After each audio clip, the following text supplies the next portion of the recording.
मैं तो आज अगर उनके जैसे मेरे विचार होते तो ये सुप्रीम कोर्ट के जजमेंट को देखकर डिप्रेशन के मारे 1 महीना सदन में ना आता, मगर ये तो प्रेस कर रहे हैं। और कांग्रेस पार्टी ने आज प्रेस करी मान्यवर, और प्रेस में क्या किया कहा कांग्रेस पार्टी ने? कांग्रेस पार्टी ने ये कहा मान्यवर कि ये जजमेंट आने के बाद भी हम मानते हैं कि धारा 370 को गलत तरीके से हटाया गया है। अब मान्यवर, देश के दोनों सदनों ने, देश की संसद की दोनों सदनों ने राष्ट्रपति के सीओ को अनुमोदना दे दी, कानून पारित हो गया, कानून नोटिफाइड हो गया, किसी ने चैलेंज भी किया सुप्रीम कोर्ट में, ठीक है, सबका अधिकार है, करना चाहिए। सुप्रीम कोर्ट में एक लंबी बहस भी हुई, 5 जजों की बेंच बनी और 5 सीनियर मोस्ट जज बने, बैठे इसमें, लंबी बहस, सबकी सुनवाई हुई, आज फैसला भी आ गया। मगर ये फैसले के बाद भी ये कहते हैं कि हम इसको नहीं मानते हैं और हम मानते हैं कि धारा 370 गलत तरीके से हटाया गया है। मान्यवर, मैं इनको नहीं समझा सकता, मेरी तो मर्यादा है साहब, नहीं समझा सकता कि वास्तविकता क्या है। हमें समझना चाहिए कि 42,000 लोग मारे गए हैं। क्यों मारे गए हैं? सवाल हिंदू मुस्लिम का नहीं है। इनसे ज्यादा मुसलमान गुजरात में है, कश्मीर से ज्यादा मुसलमान उत्तर प्रदेश में है, कश्मीर से ज्यादा मुसलमान बिहार में है, कश्मीर से ज्यादा मुसलमान आसाम में है। क्यों वहां अलगाववाद नहीं हुआ? क्यों वहां टेररिज्म नहीं हुआ? बाउंड्री का भी सवाल नहीं है साहब। कई ऐसे राज्य हैं, राजस्थान की बाउंड्री भी पाकिस्तान से लगती है, गुजरात की बाउंड्री भी पाकिस्तान से लगती। क्यों हुआ? क्योंकि धारा 370 अलगाववाद को बल देती थी और अलगाववाद के कारण आतंकवाद खड़ा हुआ। ये समझना ही नहीं था। एक गलत फैसला हो जाता है, कितने भी बड़े आदमी से हो सकता है, किसी भी पार्टी से भी हो सकता है, मगर जब इतिहास सिद्ध कर दे, समय सिद्ध कर दे ये फैसला गलत है, देश के हित में वापिस आना चाहिए। अभी भी मैं कहता हूं, वापिस आइए, वरना जितने बचे हो इतने भी नहीं बचोगे। अगर अभी भी इस फैसले को चिपक कर रहना चाहते हो तो देश की जनता देखती है, 2024 में 2-2 हाथ भी हो जाएंगे और जनता का परिणाम भी आ जाएगा और मोदी जी तीसरी बार प्रधानमंत्री। मान्यवर, मैं जिस 2 बिल को लेकर आया हूं, वो 2 बिल एक प्रकार से सभी पार्टियों को मैंने सुना है, सर्वानुमत से बिल के तत्व को सबने समर्थन किया है। बिल का जो तत्व है, कंटेन है, इसका किया है। मुझे था कि विटरास खड़े हो जाएंगे कि हम अपोज में खड़े हैं, मगर मैं सभी पार्टियों को कहता हूं, तब ये तो काउंट करता हूं कि कम्युनिस्ट पार्टी कभी अच्छे काम का समर्थन नहीं कर सकती है, इसलिए सभी पार्टियों से मेरा मत बाकी दलों से।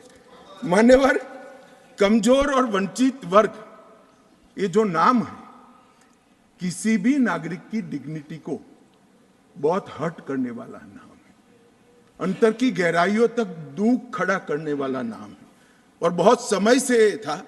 आज प्रधानमंत्री जी ने एक जो फैसला लिया है, जिस फैसले को वास्तविक स्वरूप देने के लिए मैं आपके सामने उपस्थित हुआ हूं, इसमें कमजोर और वंचित वर्ग की जगह अन्य पिछड़ा वर्ग ये नाम जोड़ने का फैसला दिया है, जो संवैधानिक ढंग से संवैधानिक शब्द है। मान्यवर, दूसरा बिल जो है, वो दूसरा बिल जम्मू कश्मीर में सालों से अलग अलग प्रकार के विस्थापित हुए।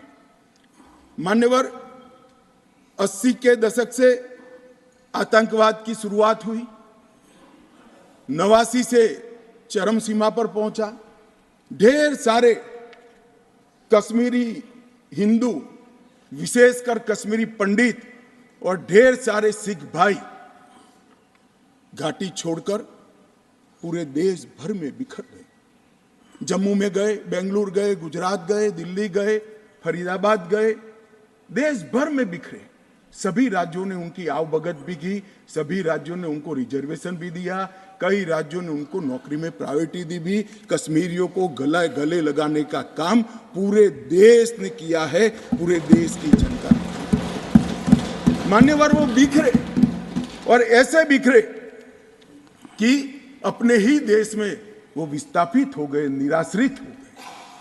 जिनके पास अरबों खरबों की संपत्ति थी, वो दर दर की ठोकरे खाने के लिए मजबूर हो गए। मान्यवर, उन लोगों को सम्मान देने के लिए, और ये आंकड़ा कोई छोटा मोटा आंकड़ा नहीं है, 46,631 परिवार जो रजिस्टर्ड है वो वहां से विस्थापित हुए हैं, और 1,57,967 लोगों ने हमारे बहुत प्रयास के बाद 19 के बाद हमने एक अभियान चलाया, हर शहर में जाकर एडवर्टाइज दिया है, ऑनलाइन रजिस्ट्रेशन हो गया है और इतने लोग अब तक रजिस्टर हुए। तनख्वाह साहब ने कहा कि बहुत सारे हैं, करना चाहिए।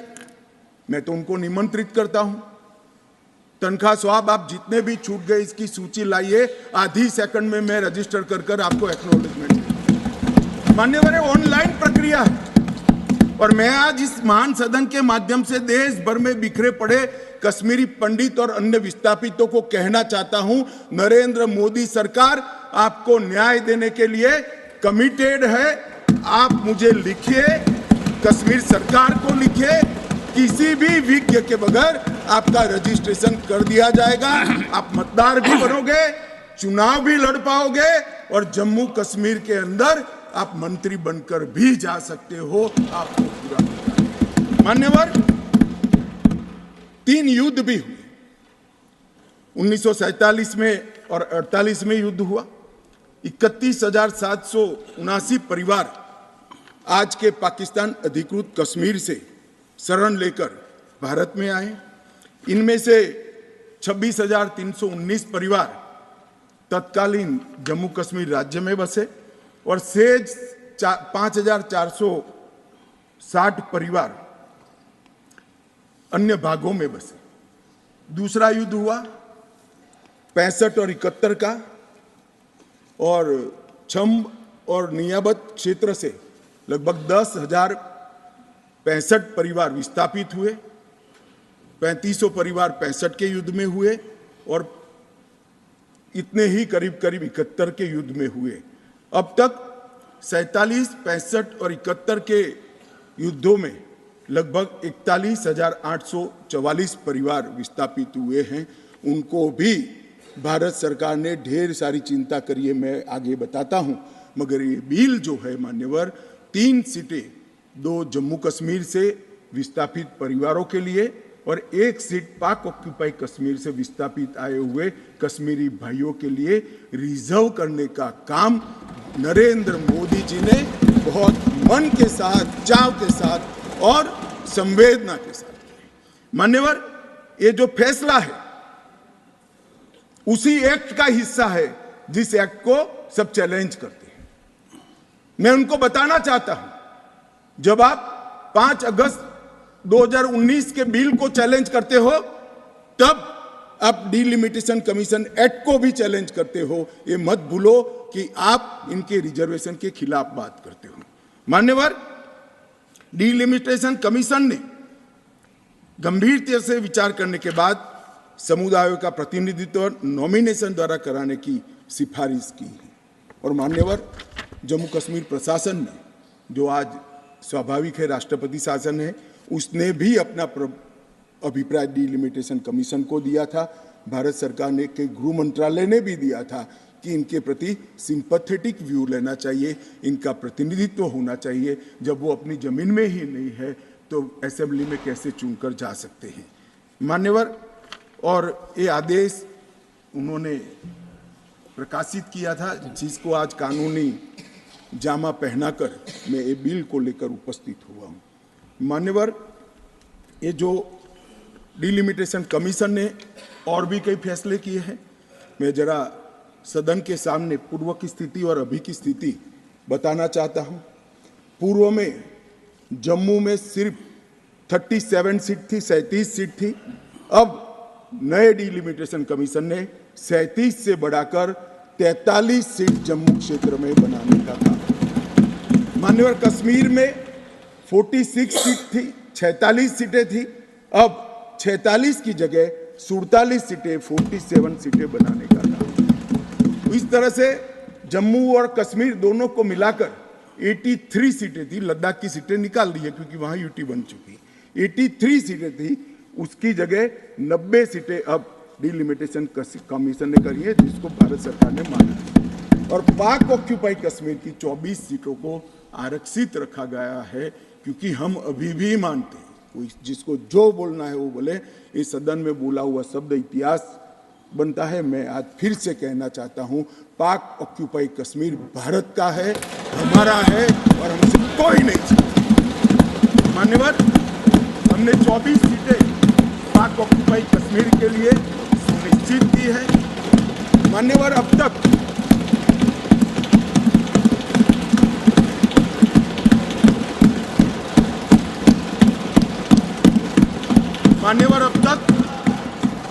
SC ST की सीटों में बड़ी विसंगतताएं भी थी, और जो दिग्विजय की कहते थे संवेदनशील अप्रोच होना चाहिए, संवेदनशीलता होनी चाहिए। SC ST के प्रति संवेदना से ही ये निर्णय हुआ है। पहले जो 7 सीटें थी SC की, उसको हमने बरकरार रखा, और ST की सीट 0 थी, क्योंकि धारा 377 परमिट नहीं करती थी, अब परमिट करती है। 9 सीटों को रिजर्व कर दिया।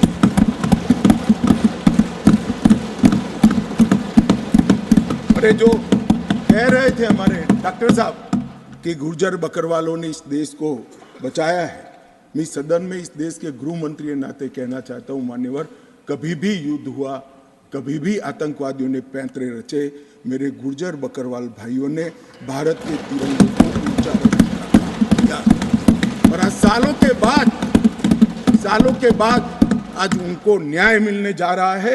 इसका कम से कम मुझे तो बहुत संतोष है। किसी को संवेदनशीलता दिखे या न दिखे, 75 साल तक उनका अधिकार जो भारत के संविधान ने दिया था, कौन रोक कर बैठा था उसको? कौन रोक कर बैठा था? क्या कोई जवाब दे सकता है? जम्मू कश्मीर के ST भाइयों के अधिकारों को कौन रोक कर? ये 3 परिवार रोक कर बैठे थे मान्यवर, जो 370 को एंजॉय कर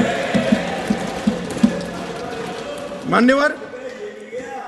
और इसके अलावे भी ओपन सीट में भी वो लड़ सकते हैं। माननीय दिग्विजय सिंह ने कहा, माननीय सदस्य ने कहा कि भाई इसमें स्पष्टता नहीं है, इनको कितनी मिलेगी, इनको कितनी मिलेगी। मैं फॉर इंफॉर्मेशन दिग्विजय सिंह को कहना चाहता हूं, ये इन प्रिंसिपल बिल है।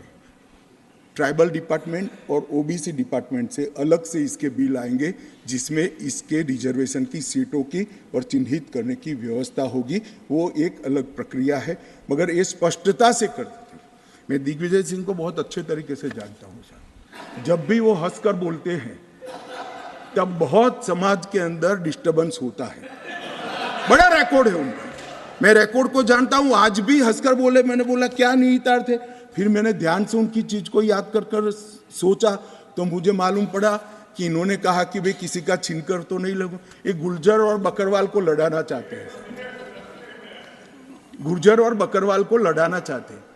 मैं आज फिर से कह देता हूं मान्यवर, बैठ जाइए दिग्विजय जी, अब हो गया, लोग समझ चुके हैं आपको, बैठ जाइए। मान्यवर He is not yielding. He is not yielding. He is not yielding. Go ahead. Honorable Home Minister.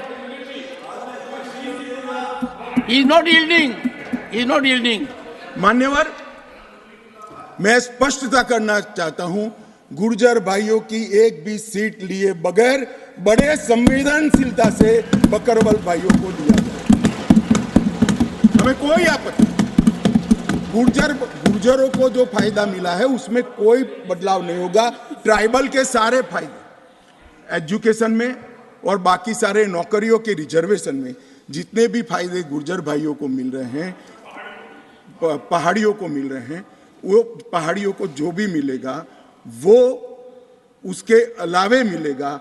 एक भी नौकरी ना खत्म होगी, ना एक भी शिक्षा की सीट खत्म होगी, पूरा का पूरा अधिकार आपका भी रहेगा, उनका भी रहेगा। मान्यवर, एक बहुत बड़ी चर्चा चली कि जवाहरलाल नेहरू जी का कश्मीर के लिए कंडक्ट और इस पर हमारा नजरिया थोड़ा तंग है। जहां तक तंग नजरिए का सवाल है साहब, देश की एक भी इंच जमीन का सवाल है, हमारा नजरिया तंग रहेगा, हम दिल बड़ा नहीं कर सकते। किसी को अधिकार नहीं है अपने बड़े हृदय को दिखाने के लिए देश का एक भूभाग देश से चला जाए और मूक दर्शक बनकर खड़े रह जाए, किसी को अधिकार नहीं। मैं आज फिर से कहता हूं, ये आरोप से मैं सहमत हूं, हमारा नजरिया तंग है। देश की एक इंच जमीन भी जाती है तो इसके लिए भारतीय जनता पार्टी का हर कार्यकर्ता सर्वोच्चता से संघर्ष करेगा, लड़ाई करेगा और लड़ेगा। हमें कोई इसमें शर्म की बात नहीं। मान्यवर, मैं कुछ बातें कहना चाहता हूं। बहुत कुछ कहा है, अभी कहा गया नेहरू के कारण कश्मीर यहां है, नेहरू जी के न होते तो शायद ये बिल ही नहीं आता और कश्मीर होता ही नहीं, इस तरह से कहा।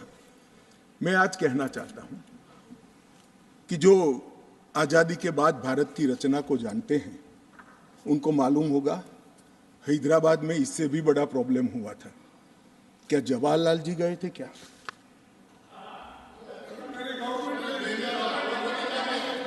तो यहां गवर्नमेंट नहीं, यहां नेहरू। क्या कर रहे हो खड़गे जी? अभी भी वापस आओ।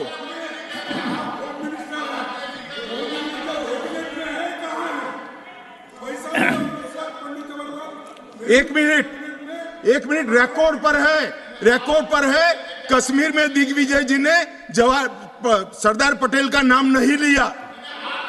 एक नाम दिया शेख अब्दुल्ला का, दूसरा नाम दिया जवाहरलाल नेहरू का। तो वो होम मिनिस्टर थे, क्यों नहीं दिया भाई? अब सुनिए दिग्विजय जी, अब सुनिए, सुनना पड़ेगा, ऐसे नहीं चलेगा। हमने सुना है, धैर्य से सुना है। मान्यवर, जूनागढ़ में क्या जवाहरलाल नेहरू गए थे? हैदराबाद में जवाहरलाल नेहरू गए थे, लक्षद्वीप में जवाहरलाल नेहरू गए थे, जोधपुर में जवाहरलाल नेहरू गए थे। जवाहरलाल नेहरू एक ही जगह काम देखते थे, जम्मू कश्मीर में, जिसको आधा छोड़कर आ गए। एक ही जगह देखते। मान्यवर, दूसरा, विलय लेट क्यों हुआ? सारे लोग जानते हैं साहब, इतिहास को 1000 फुट नीचे दफन कर दो, वो ऐसा बीज है जो वटवृक्ष बनकर सच्चाई बाहर आ जाती है। सब जानते हैं कि हमारा विलय इसलिए लेट हुआ कि महाराजा पर किसी एक व्यक्ति को विशेष स्थान देने का आग्रह था, शेख अब्दुल्ला को विशेष स्थान देने का आग्रह था। इसके कारण विलय लेट हुआ और पाकिस्तान को आक्रमण करने का मौका मिला। मैं आज ये पूछना चाहता हूं कि इतने सारे कठिन राज्यों का विलय हो गया, कहीं पर 370 क्यों नहीं है? क्यों नहीं है? ना जोधपुर में है, ना जूनागढ़ में है, ना हैदराबाद में है, ना लक्षद्वीप में है। क्यों 370 नहीं है? कि संवेदनशील हृदय के कारण 370 है।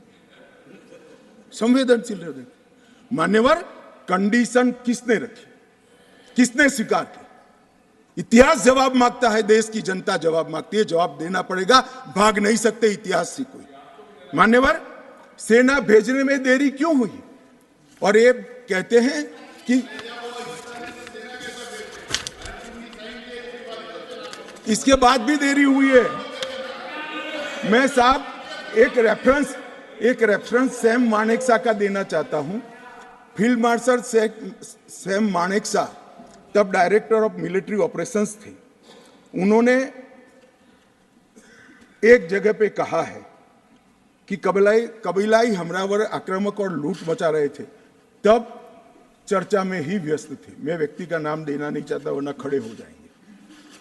तब एक मीटिंग में सैम मानेकशॉ मौजूद थे। सरदार पटेल जी ने नेहरू जी को कहा, जवाहर आप कश्मीर चाहते हो या नहीं चाहते हो, देरी क्यों हो रही है, तब जाकर सेना भेजने का निर्णय हुआ है। जवाब देना पड़ेगा। नहीं दिग्विजय भी ऐसे मत करे, मैं भेज दूंगा आपको, पुस्तक ही भेज दूंगा। मान्यवर, Honorable Home Minister is not yielding. He is not yielding. Honorable Home Minister is not yielding. मान्यवर, एक बात सर्वविदित है, अगर असमय सीज फायर नहीं होता तो आज पाक ऑक्यूपाई कश्मीर नहीं होता। अब पत्रों का जिक्र कर रहे हैं, किसी अंग्रेज सेनापति ने देखा, मैं जरूर देखूंगा इसको, अगर लिखा है तो देखना चाहिए, परंतु अफसर कुछ भी कहे, देश का प्रधानमंत्री का देश की जमीन के लिए संवेदनशीलता होना चाहिए या नहीं होना चाहिए? इतना छोटा सवाल है। हमारी सेना जीत रही थी, वो भाग रहे थे, 2 दिन रुक जाते, पूरा पाक ऑक्यूपाई कश्मीर तिरंगे के तले आ जाता। क्यों किया? दूसरा, क्यों मामले को यूएन में ले जाया गया? अब ये सारी चीजों को आप कहते हैं कि रेफरेंस लाइए। मान्यवर, मुझे मालूम था दिग्विजय सिंह, हाँ करता हूं, बैठिए, मुझे मालूम था साहब ये खड़े हो जाएंगे, इसलिए मैं लेकर आया। मैं एक कोट अनकोट पढ़ता हूं। यूनाइटेड नेशन के अनुभव के बाद मैं इस निष्कर्ष पर पहुंचा हूं कि वहां से कुछ संतोषजनक नतीजों की उम्मीद नहीं की जा सकती। मुझे सीज फायर करना अच्छा फैसला लगा, लेकिन इस मसले को ठीक से हम नहीं निपट पाए, नहीं परख पाए। हम सीज फायर पर और विचार करके बाद में निर्णय करना चाहिए था। हालांकि ये सब भूतकाल की गलतियां हैं। ये जो कोट है किसी और का नहीं है, जवाहरलाल नेहरू का है। अब उनको तो मानोगे या नहीं मानोगे कि उन्होंने गलती की है, स्वीकार करी है।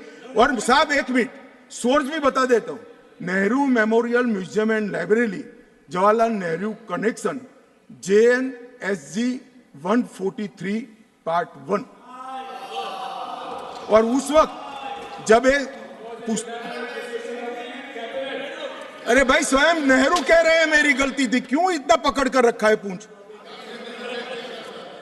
मान्यवर, और चलो संयुक्त राष्ट्र में जाना भी था तो अनुच्छेद 51 में क्यों ले गए, जहां भारत के अधिकार सीमित होते थे? अनुच्छेद 35 में जाते तो भी हमें कोई दिक्कत नहीं होती। ये भी एक बहुत बड़ा गलत फैसला था। और मैं बताता हूं मान्यवर, एक कहते हैं कि धारा 370 निरस्त कर दी। अगर कल को ये 40 साल के बाद, जोर से बोले मनोज झा जी, 40 साल के बाद, क्योंकि ये मानते हैं कि 40 साल के बाद मैं नहीं हूंगा, मैं तो 60 का हो गया, मेरा आयु 40 साल का हो ही नहीं सकता। वो कहते हैं 40 साल के बाद इतिहास पूछेगा तो कौन रिस्पॉन्ड? मैं बताता हूं, 2 सदी तक अगर धारा 370 का फैसला गलत है तो मेरी सरकार का है, मेरा फैसला। प्रधानमंत्री नरेंद्र मोदी जी ने फैसला लिया है। ना मोदी जी इस फैसले से भाग सकते हैं, ना हमारी कैबिनेट भाग सकते हैं, और ना हमारा पार्टी भाग सकता है। रिस्पॉन्सिबिलिटी ऑन करनी पड़ती है। जब इमेज बिल्डिंग के लिए बड़े बड़े फैसले लेते हैं, संवेदनशील दिमाग से फैसले लेते हैं, तब इसको ऑन भी करना पड़ता है और देश को जवाब भी देना पड़ता है। इस तरह से नहीं चलता है इतिहास। और इतिहास, मेरी बात आज भी मानकर चलिए दिग्विजय सिंह, इतिहास किसी को नहीं बख्शता है, किसी को नहीं बख्शता है। मान्यवर, आज जो बिल लेकर मैं आया हूं, काफी लोगों ने पूछा कि क्या बदलाव आया। अब मेरी कोई चश्मे की दुकान तो है नहीं जिससे वास्तविकता दिखाने का चश्मा मैं किसी को पहना सकूं। सबको अपने अपने चश्मे से देखना पड़ेगा, और चश्मे का अगर कांच गलत है तो दृश्य गलत हो जाता है। मान्यवर, पूरा कश्मीर और जो 2 करोड़ यात्री पूरे देश से जाकर आए, लाखों यात्री अमरनाथ यात्रा कर आए, हर महीने लाखों यात्री वैष्णो देवी के दर्शन करके आते हैं, और 100 से ज्यादा अधिक फिल्मों के शूटिंग हुए हैं, वो सभी एक मुख से कहते हैं कि कश्मीर की परिस्थिति अच्छी है, मगर ये स्वीकार करने को तैयार नहीं। मुझे मालूम नहीं है कौन सा चश्मा पहनकर ये देखते हैं। मान्यवर, मैं आज कहना चाहता हूं कि जिस कश्मीर में 40,000 से ज्यादा लोग मारे गए, कई पिताओं ने अपने कंधों पर बेटे के जनाजे लेकर गए। मान्यवर, अपनी बेटी की डोली तक कई लोग नहीं देख पाए और कई बहनों ने अपने भाई को खो दिया। इनकी वेदना, हृदय अगर संवेदनशील है तो ही इसका अनुभव कर सकते हैं, मगर हमारे हृदय में जिनके हाथ में हथियार है, इसके लिए ही संवेदना है, तो इसका रास्ता मेरे पास नहीं है। मान्यवर, मैं इनकी मदद नहीं कर सकता, क्योंकि हमारे लिए मन में संवेदना है कश्मीर के युवा के लिए, कश्मीर की बच्चियों के लिए और घाटी के भविष्य के लिए संवेदना है, आतंकवादियों के लिए नहीं। मान्यवर, मैं समझता हूं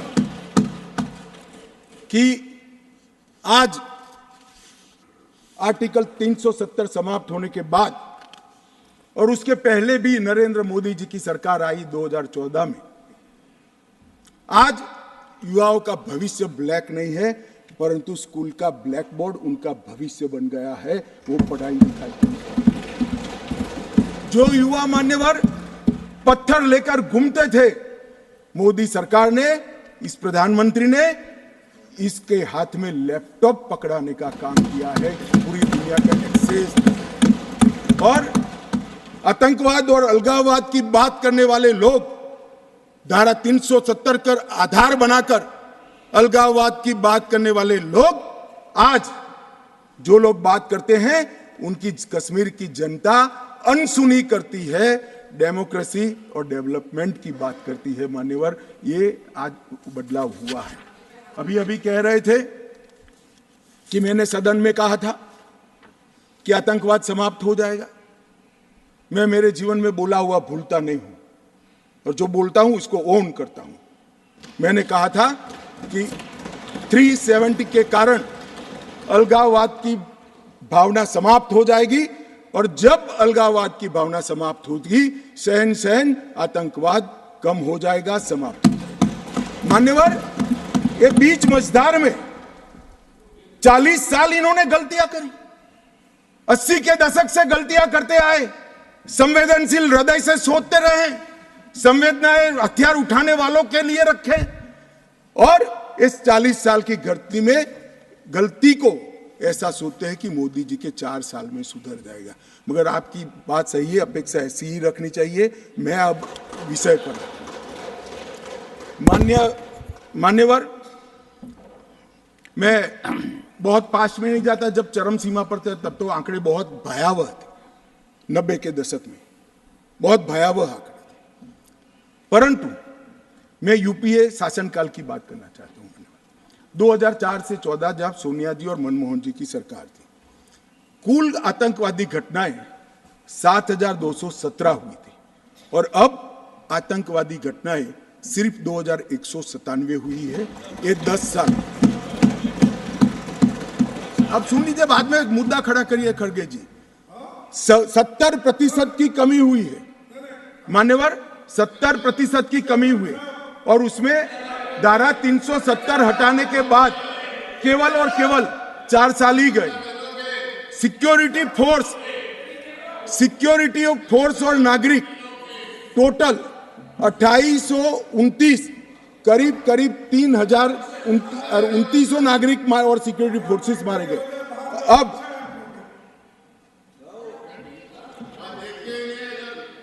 मान्यवर 3,000 नागरिक उस वक्त 4 से 14 में मारे गए, 14 से 23 में 891 नागरिक मारे गए। 70% की कमी सिक्योरिटी फोर्सेस और नागरिक, और सिक्योरिटी फोर्सेस की मृत्यु में भी 50% की मान्यवर कमी। ये कह रहे हैं कि क्या हुआ है। मैं आंकड़े बताना चाहता हूं और मनोज जी खास देखे। आत्मा है तो अंधेरे में टटोल कर सुने, सोचे और विचार परिवर्तन होता है तो ईश्वर के लिए करे। मान्यवर, ऑर्गेनाइज्ड टाउन पेल्टिंग 2010 में 2654 घटनाएं थी, 2023 में सिर्फ 4 साल हुए हैं, एक भी पथराव की घटना नहीं हुई, एक भी नहीं। स्टोन पेल्टिंग में नागरिकों की मृत्यु 2010 में 112 हुई थी, क्योंकि स्टोन पेल्टिंग ही नहीं हुई है तो मृत्यु भी नहीं हुई, 0 मृत्यु हुई।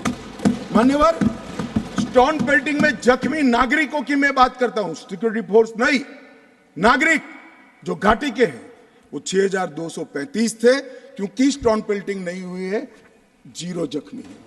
अरे भैया, इनको दिखाई नहीं देता है।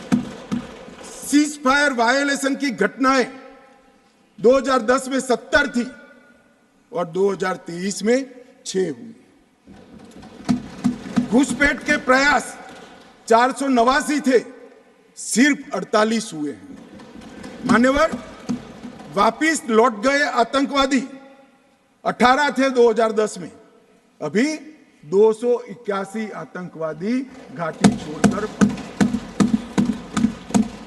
ये संवेदनशीलता का नमूना है नागरिकों के प्रति। मान्यवर, मैं आज बताना चाहता हूं आपको, इसलिए बताना चाहता हूं कि हमने सिर्फ टेररिज्म के खिलाफ आवाज नहीं उठाया है, टेररिज्म के खिलाफ आवाज नहीं उठाया, इस पर आक्रामक कार्यवाही करी, ऐसा नहीं है। हमने टेररिज्म की इको सिस्टम को खत्म करने का काम किया। जो टेररिज्म को फाइनेंस करते थे उन पर भी काम किया है। एनआईए द्वारा टेरर फाइनेंस के केस 32 रजिस्टर किए गए 2014 के पहले, एक भी केस। स्टेट इन्वेस्टिगेशन एजेंसी ने टेरर फाइनेंस के केस 51 रजिस्टर किए, पहले स्टेट इन्वेस्टिगेशन एजेंसी की जरूरत ही महसूस नहीं की गई थी। और मान्यवर, 229 टेरर फाइनेंस केस में अरेस्ट हुई है, 150 करोड़ की प्रॉपर्टी सीज हुई है, 57 प्रॉपर्टी सीज हुई है, और एसआईए द्वारा 134 बैंक अकाउंट में लगभग 100 करोड़ से ज्यादा रकम को फ्रीज करने का काम नरेंद्र मोदी। ये जो कह रहे हैं क्या बदलाव आया, मैं दिखाता हूं बदलाव क्या है। मान्यवर, आज मैं इतना कह रहा हूं कि हमने एक बहुत बड़ा कठोर निर्णय सुरक्षा की दृष्टि से हमने उठाए हैं। मान्यवर, मैं आज बताना चाहता हूं, पहले 2014 के पहले और आर्टिकल 370 नाबूद होने के पहले आपने देखा होगा आतंकवादियों के जनाजों में 25-25 हजार की भीड़ आती। मैं सभी सदस्यों को कहना चाहता हूं, एक भी दृश्य अभी देखा है 370 के बाद? ना, कोई नहीं करता साहब, क्योंकि हमने निर्णय किया है जो भी आतंकवादी मारा जाएगा उसी जगह पे संपूर्ण धार्मिक सम्मान और रीति रिवाज के साथ वहीं दफना दिया जाएगा। स्टोन पेल्टिंग क्यों कम हुई? जितनी नौकरियों की एडवर्टाइज है, इसमें सरकार ने तय कर लिया है कि स्टोन पेल्टिंग का एक भी केस अगर रजिस्टर है तो वो परिवार में से किसी को नौकरी नहीं मिली। क्यों ये विदेश भागकर आतंकवाद करते हैं? वो लोग डरे हैं, क्योंकि हमने तय किया है जिसका परिवार का जन पाकिस्तान बैठकर आतंकवाद को प्रोत्साहन देता है उसके परिवार में किसी को नौकरी नहीं मिलेगी। मान्यवर, हमने तय किया है कि जो टेलीफोन रिकॉर्ड के आधार पर प्रस्तापित होता है कि किसी का परिवार का व्यक्ति लिप्त है आतंकवाद को बढ़ावा देने में, तो नौकरी में है तो भी उसको डिसमिस करने के सर्विस रूल्स हमने बनाए। मान्यवर, जीरो टेरर प्लान और कंप्लीट एरिया डोमिनेशन के माध्यम से पूरे टेररिस्ट प्रभावित क्षेत्र को आज हमने सुरक्षित करने का काम किया है। मान्यवर, आज मैं कहना चाहता हूं, जेल अड्डा बनकर पड़ी रही थी। नरेंद्र मोदी सरकार ने जेलों के अंदर जैमर लगाकर सख्ती लगाने का काम किया है और 105 करोड़ की लागत से एक नई जेल बन रही है जो सिर्फ टेररिस्टों के लिए बनेगी। मैं विश्वास के साथ कहता हूं, वो जेल की सुरक्षा कोई भेद नहीं पाएगा और टेररिज्म के अंदर कोई अपना योगदान नहीं देगा। मान्यवर, बार काउंसिल में भी जो समर्थक थे उनको भी संदेश कर दिया गया है और रोजगार, पासपोर्ट और गवर्नमेंट कॉन्ट्रैक्ट के लिए भी हमने ढेर सारी चीजें करी हैं। मान्यवर, आदत पड़ गई थी, हमले हो तो बुला देना, इधर उधर कोई बड़ा एक्शन ले लेना जिससे दूसरे दिन के अखबार के टाइटल बदल जाए। हम छिपाने में विश्वास नहीं करते हैं मान्यवर। हमारे समय में भी हमले हुए शुरू में, क्योंकि पुरानी आदत पड़ी थी। उरी में भी हुआ, पुलवामा में भी हुआ। हमने सर्जिकल स्ट्राइक और एयर स्ट्राइक कर घर में घुसकर जवाब देने का है। हमें संवेदनशीलता कश्मीर के युवाओं के लिए, मगर संवेदनशीलता की व्याख्या टेररिज्म के लिए नहीं। माफ करना दिग्विजय जी, टेररिस्टों के लिए हमारे मन में कोई संबंध नहीं। हथियार डाल दे, मेन स्ट्रीम में आए, स्वागत है उनका। मन मैं आज भी कहता हूं, नॉर्थ ईस्ट में कई लोग हथियार डालकर मेन स्ट्रीम में आए हैं। अगर कश्मीर में भी युवा भले हाथ में हथियार पकड़ा हो, हथियार डाल दे, कानून की अदालत के शरण में आए, हम उसका स्वागत करते हैं। संवेदना से हमारा हृदय भरपूर। मान्यवर, हमने जो किया है वो युवाओं के लिए किया है। मान्यवर, ये लोग पूछते हैं कि क्या हुआ। हमने धारा 370 और 35 ए को हटा दिया। मान्यवर, धारा 370 और 35 से कश्मीर के लोगों को तो अन्याय करती ही थी, मगर देश के आत्मसम्मान को भी ठेस पहुंचा। ये सिर्फ कश्मीरी लोगों का सवाल नहीं था, मनोज जाजिब, कश्मीरी लोगों का सवाल नहीं था, 130 करोड़ लोगों का सवाल था। हमारे स्थापक नेता श्यामा प्रसाद मुखर्जी ने उस वक्त सवाल उठाया था और नेहरू जी की मिनिस्ट्री छोड़ दी थी कि एक देश में 2 विधान, 2 प्रधान और 2 निशान कैसे हो सकते हैं, नहीं हो सकते। और इसलिए इन्होंने इस पर आंदोलन किया और उनकी शंकास्पद मृत्यु हो गई और वो शहीद हो गए। मान्यवर, आज मुझे आनंद है, कश्मीर के लिए मरने वाला हर फौजी, छोटे से छोटा व्यक्ति, नागरिक से लेकर श्यामा प्रसाद मुखर्जी तक, जिनने बलिदान दिया है, वो सभी लोगों की आत्मा आज इस देश में से 2 विधान, 2 निशान और 2 प्रधान समाप्त कर संतुष्टि का सांस लेगी। आज सुप्रीम कोर्ट का फैसला मान्यवर ऐतिहासिक फैसला है और ये फैसले को मैं बहुत मन के साथ 130 करोड़ की जनता की ओर से स्वागत भी करता हूं और अभिनंदन। मान्यवर, आज एक संविधान, एक राष्ट्रध्वज और एक प्रधानमंत्री बन चुका है। श्यामा प्रसाद मुखर्जी का स्वप्न साकार हो चुका है। 2 राजधानी रखी, 2 दरबार रखे, सालाना 200 करोड़ रुपए का खर्च होता है। मान्यवर, अब एक केंद्रीय कानून है, जो केंद्रीय कानून है सभी राज्यों में जाता है, ऐसे कश्मीर में भी जाता है। मान्यवर, कश्मीरी, डोगरी, हिंदी, इसको पहली बार मान्यता देने का काम प्रधानमंत्री नरेंद्र मोदी जी ने किया। 35A के तहत कश्मीर की महिलाओं को न्याय देने का काम प्रधानमंत्री नरेंद्र मोदी जी ने किया। मान्यवर, शिक्षा हो, नौकरी हो, पहली बार रिजर्वेशन देने का काम प्रधानमंत्री नरेंद्र मोदी जी ने। पहली बार एसटी समुदाय को विधानसभा में आरक्षण देने का काम नरेंद्र मोदी जी ने। राइट टू एजुकेशन एक्ट पहली बार धारा 370 जाने के बाद वहां हुआ। भूमि अधिग्रहण, पुनर्वसन और पुनर्स्थापना में उचित मुआवजा का कानून पहली बार जम्मू कश्मीर में धारा 370। फॉरेस्ट राइट्स एक्ट पहली बार 370 समाप्त होने के बाद। SC ST prevention of atrocity act पहली बार जम्मू कश्मीर में 370 जाने के बाद। विसल ब्लोअर प्रोटेक्शन एक्ट पहली बार जम्मू कश्मीर में 370। साहब, ये विसल ब्लोअर, ये भ्रष्टाचार के जुड़ा हुआ मामला है।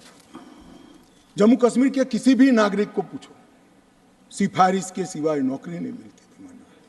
बड़ी परेशानी थी, भ्रष्टाचार होता था, क्योंकि 3 ही परिवारों का शासन था। क्यों विसल ब्लोअर प्रोटेक्शन एक्ट वहां लगाएंगे? अभी झारखंड में किसी MP के यहाँ, मैं किस दल के हैं कहना नहीं चाहता, पूरी दुनिया जानती है, इतनी सारी कैश मिली कि बैंक के कैशियर कहते हैं हमने भी इतनी कैश कभी देखी नहीं है। गिनते गिनते 5 दिन हो गए, 27 मशीनें गर्म हो गई मान्यवर, गर्म हो गई, मशीनें बंद हो गई, मगर अभी समाप्त नहीं होता है। और एक घमंडिया गठबंधन ने इसकी टीका भी नहीं की है, उसको सस्पेंड भी नहीं किया, एक भी। मान्यवर ये खड़े हो गए,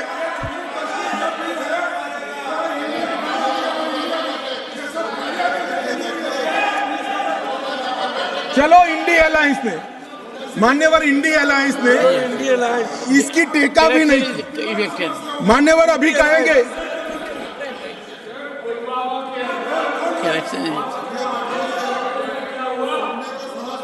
correction is elected, but take it. मान्यवर मुझे मालूम है नहीं बैठेंगे, क्योंकि ओबीसी को सम्मान देना है, महिलाओं को रिजर्वेशन देना है, ये नहीं बैठेंगे, मुझे पूरा भरोसा है। वॉकआउट करेंगे, कितनी भी कटु बात को हम सुन लिए, अब आप जवाब नहीं सुनोगे, क्या बात है? 6 घंटे तक मैंने सुना है आपको, कैसे ना नहीं सुनोगे मुझे?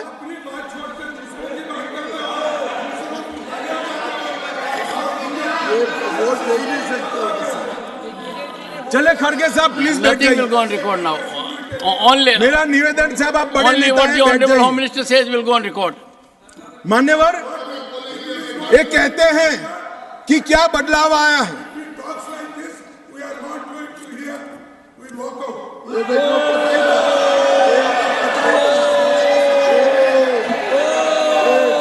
ओबीसी बोलिए साहब, ओबीसी बोलिए, महिला ओबीसी, अरे महिला और ओबीसी के लिए नहीं बैठ सकते।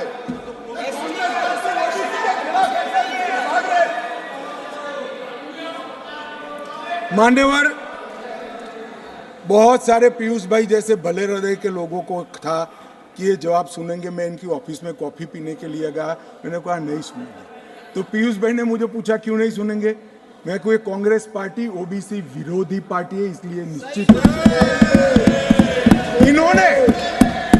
इन्होंने काका काललकर कमीशन के रिपोर्ट को दबा कर रखा, इन्होंने मंडल कमीशन के रिपोर्ट को दबा कर रखा, इन्होंने ओबीसी आयोग को संवैधानिक मान्यता नहीं दी, इन्होंने ओबीसी के बच्चों को केंद्रीय पूल में रिजर्वेशन का अधिकार नहीं दिया, और इन्होंने ओबीसी का हमेशा विरोध करने का काम किया है। अभी अभी इनके नेता को किसी एनजीओ ने लीक कर दिया है, अर्थ मालूम है या नहीं है मालूम नहीं, कभी पूछ ले कोई फुल फॉर्म तो तकलीफ आ जाए मान्यवर, परंतु अभी एक लिख कर दिया है तो ओबीसी ओबीसी ओबीसी। तो एक पत्रकार मुझे कह रहा था, इतना बोले मैं कि इसकी एक तिथि होती है 180 दिन, पहली बार कब मिले बोले वो देख लेना, 180 दिन के बाद विषय बदल जाएगा। इसमें कुछ मन से नहीं होता है साहब। पूरा जीवन इनके पिताजी ने संसद के लोकसभा में खड़े रहकर मंडल कमीशन को लागू करने का विरोध कर दिया, वो आज ओबीसी की बात कर रहे हैं। मुझे तो भरोसा साहब नहीं बैठेंगे, मगर साहब ये पूछ रहे थे क्या परिवर्तन आया है। मैं आज उनको कहना चाहता हूं कि मुरली मनोहर जी राष्ट्रीय अध्यक्ष थे, नरेंद्र मोदी जी हमारी यात्रा के संयोजक थे, लाल चौक में तिरंगा फहराना था, हम सभी गए थे, हमें जाने नहीं दिया। मोदी जी और कुछ लोग जान की परवाह करे बगैर गए और तिरंगा फहरा है। तिरंगा फहराने के लिए भारत के हिस्से पर सेना को दखल करना पड़ता था, वही लाल चौक में 26 जनवरी को घर घर तिरंगा फहरा गया। मान्यवर कहते हैं क्या परिवर्तन आया है। 30 साल से थिएटर बंद थे, थिएटर नहीं चलते थे कश्मीर में, क्यों नहीं चलते थे मैं इसकी मीमांसा में नहीं जाना, परंतु आज कश्मीर में 3 थिएटर चालू हो गए हैं और 18 थिएटर घाटी में खुलने के इंतजार कर रहे हैं, और कई लोगों ने लोन का एप्लीकेशन। मान्यवर शूटिंग नहीं होता था, 21 से अब तक 24 तक 100 शूटिंग हो चुके हैं मान्यवर, 100 शूटिंग हो चुके हैं मान्यवर। ये सब कहेंगे इसको भी धर्म के चश्मे से देखेंगे। मैं आज कहना चाहता हूं कि मुहर्रम का जुलूस भी 30 साल तक नहीं निकला था, अभी नरेंद्र मोदी सरकार के समय में मान्यवर, इनको बदलाव दिखाई नहीं पड़ेगा। जैसे मैंने कहा, उनके चश्मे में खराबी है, वो आज भी गलती स्वीकार करने के लिए तैयार नहीं है। मगर मैं उनको कहना चाहता हूं कि देश आपकी स्वीकृति का मोहताज नहीं है। देश की जनता अब समझ चुकी है कि कश्मीर के सवाल के मूल में जवाहरलाल नेहरू की गलतियां थी, वो पूरा देश। मान्यवर, जीएसडीपी वो डेवलपमेंट का बड़ा द्योतक होता है। 1 लाख करोड़ का जीएसडीपी था 2014-15 में, और आज 2,27,927 करोड़, डबल हो चुका है। डिग्री कॉलेज 94 थे, आज 147 है। ना आईआईटी था, ना आईएम था, ना एम्स था। आईआईटी भी खुल चुका, आईएम भी खुल चुका, 2 एम्स की प्रक्रिया चल रही है, एक खुल चुका है, दूसरा खुल जाएगा। मेडिकल कॉलेज 4 थे, 7 नए मेडिकल कॉलेज खुले। नर्सिंग कॉलेज 1 भी नहीं था, 15 नर्सिंग कॉलेज खुले। मेडिकल सीट 500 थी, आज 1300 मेडिकल सीटें हैं। पीजी मेडिकल सीट 367 थी 70 साल में, आज 297 नई जोड़ने का काम नरेंद्र मोदी सरकार ने किया। मिड डे मील के तहत सिर्फ रिकॉर्ड पर, करप्शन तो जो होता होगा, रिकॉर्ड पर 6 लाख बच्चों को भोजन मिलता था, आज 9,31,000 बच्चों को भोजन मिलता है मान्यवर। 30 लाख से टूरिस्ट का आंकड़ा 2 करोड़ पार कर गया मान्यवर। ये बताता है कि घाटी में ठीक है। 1485 से अधिक होम स्टे, अभी बताया जांगड़ा जी ने कि पहचान छुपा कर जाना पड़ता था, अच्छी गाड़ी में नहीं बैठ सकते थे, परिचय नहीं दे सकते थे। यहाँ घाटी के मुसलमान भाइयों के वहाँ होम स्टे चल रहा है, और गुजरात, महाराष्ट्र, बंगाल से जाने वाले व्यक्ति इनके घर में रहकर खाना खाकर घाटी का लुत्फ, ये लगभग 10,000 बिस्तर होम स्टे के अंदर हो गए मान्यवर।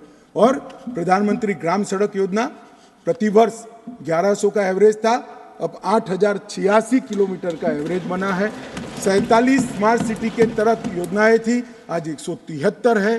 प्रधानमंत्री आवास सिर्फ 24,000 बने थे, आज 1,45,000 बने हैं। घरेलू नल कनेक्शन सिर्फ 7,82,000 थे, आज 13,54,000 बने हैं। गठित की गई सेल्फ हेल्प ग्रुप 4,000 थी, आज 19,000 है। माननीय, शिशु मृत्यु दर जो सबसे कठिन हेल्थ पैरामीटर है, इसका गिरावट बहुत कठिनता के साथ होता है। जो हेल्थ के पैरामीटर्स को जानते हैं उनको मालूम होगा। 1,000 पर 22 शिशु मारे जाते थे, आज 1,000 पर सिर्फ 16 शिशु मारे जाते हैं। 47 जन औषधि केंद्र थे, आज 227 जन औषधि केंद्र वहाँ पर स्थापित हो चुके हैं। मान्यवर, इनको दिखाई नहीं पड़ेगा। मैं आज चले गए हैं, मगर दिग्विजय जी को कहना चाहता हूँ, ये नरेंद्र मोदी जी के हृदय की संवेदना है कि घाटी और जम्मू में इतना बड़ा बदलाव डेवलपमेंट के क्षेत्र के अंदर हुआ है। मान्यवर, सिर्फ हाइड्रो इलेक्ट्रिसिटी में 30,000 करोड़ का भारत सरकार ने इन्वेस्ट किया। रेलवे का पैसा अलग, नेशनल हाईवे का पैसा अलग।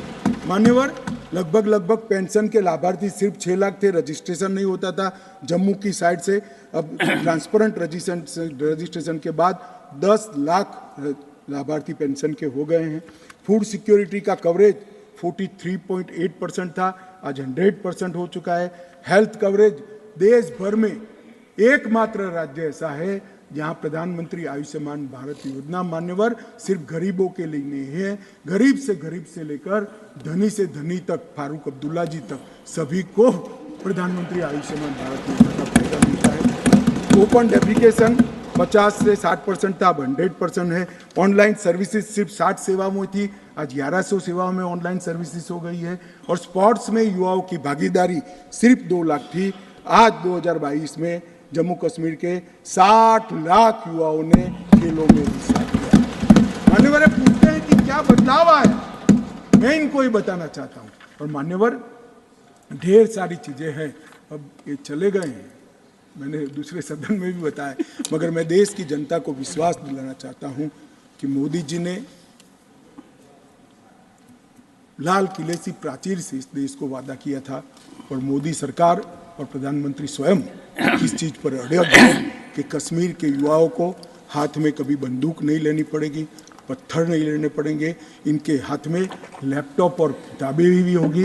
नए कश्मीर की शुरुआत होगी। मान्यवर, आतंकवाद मुक्त कश्मीर बनने की शुरुआत हो गई है। नया कश्मीर, विकसित कश्मीर, जब विकसित भारत बनेगा, कश्मीर देश के सभी राज्यों के समकक्ष होकर वहाँ पर खड़ा होगा। दुनिया भर के यात्री आएंगे ऐसे कश्मीर की रचना के लिए। ये जो विधेयक लेकर मैं आया हूँ, मैं आपको निवेदन करता हूँ सभी लोगों को